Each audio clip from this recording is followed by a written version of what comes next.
Hello साथीहरू, हेर्नु न फुल कस्तो राम्रो छ।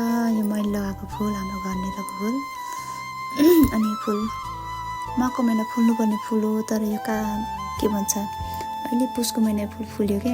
अनि तिहारमा लगाउने फुल पनि छ, कस्तो राम्रो फुल छ न। यो लसुन बारी हेर्नु न, म लसुन गोड्नको लागि म गएको थिएँ। यो मेरो लसुन हो। अनि आधी लसुन गोडेँ, फेरि होइन भिडियो गराउनुपर्छ। यो लसुन मेरो साथीलाई देखाउनुपर्छ भनेर फेरि म भिडियो गराउँदैछु। हेर्नु न, मैले यो फुल मैले कानमा सिउरियाले एउटा टिपेर कस्तो राम्रो देखेको छ।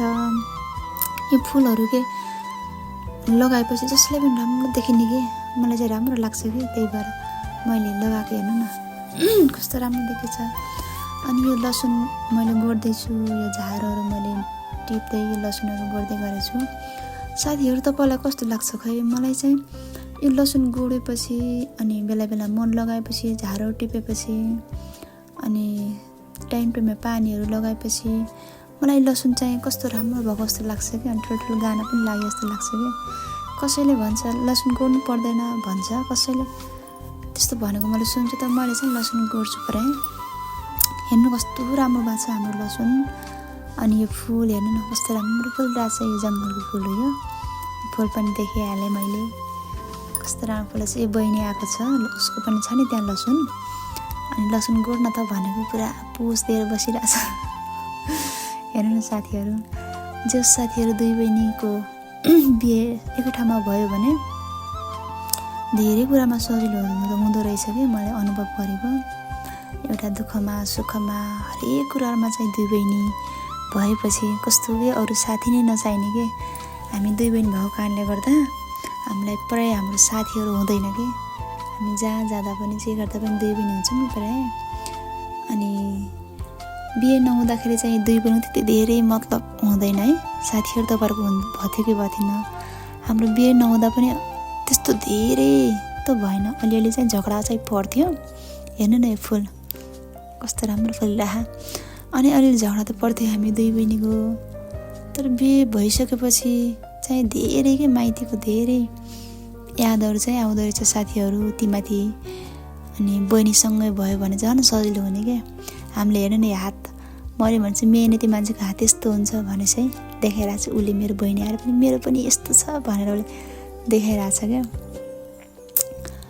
कस्तो रमाइलो छ हाम्रो ठाउँ, हरियाली।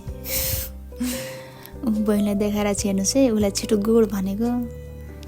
अनि के भन्दैछ, मैले पनि लगाएको लसुन हो यताउता भन्दैछ। हेर्नु न यो सिमाना देखाएको छ कि। यहाँदेखि यता दिदीको, यतिदेखि यता मेरो भन्दैछ उसले। हेर्नु नि त ऊ देखाइरहेछ। कस्तो सजिलो हुँदो रहेछ साथीहरू। दुई बहिनीको बिहेसँगै एकै ठाउँमा भयो भने हरेक कुराहरूमा साथी पनि हुँदो रहेछ। साथी नै नचाहिने कि दुई बहिनी भयो भने। काम गर्दा यताउता कहीँ जाँदा दुःखमा सुखमा हरेक कुराहरूमा चाहिँ दुई बहिनी भएपछि सजिलो हुँदो रहेछ साथीहरू। तपाईँलाई कस्तो लाग्छ? हामी दुई बहिनी कुरा गर्दै गफ गर्दै, अनि यहाँ लसुन पनि मेरो लसुन गोड्दै भ्याएर पनि मेरो भ्याइयो। अब बहिनीको लसुन गोड्दैछ अनि उसले पनि लसुन गोड्न लगाएको छ उतापट्टि। यति मेरो लसुन भ्याइयो साथीहरू। कस्तो राम्रो भएको छ। यतिदेखि उता चाहिँ उसको लसुन हो, फर्केर उता के हेरिरहेछ उसले जङ्गलतिर। कति बेला गोडेर भ्याउने भन्ने छ होला सायद। झार टिप्दैछ। ल साथीहरू, मेरो लसुन गोडेर भ्याइयो। अब हामी बहिनीको लसुन गोड्नेछौँ। मेरो लसुन भनेर मैले देखाइरहेको छु। अब बहिनीको गोड्न लागेछौँ भनिरहेको छु मैले। ल साथीहरू बाई बाई, साथीहरू बाई बाई बाई।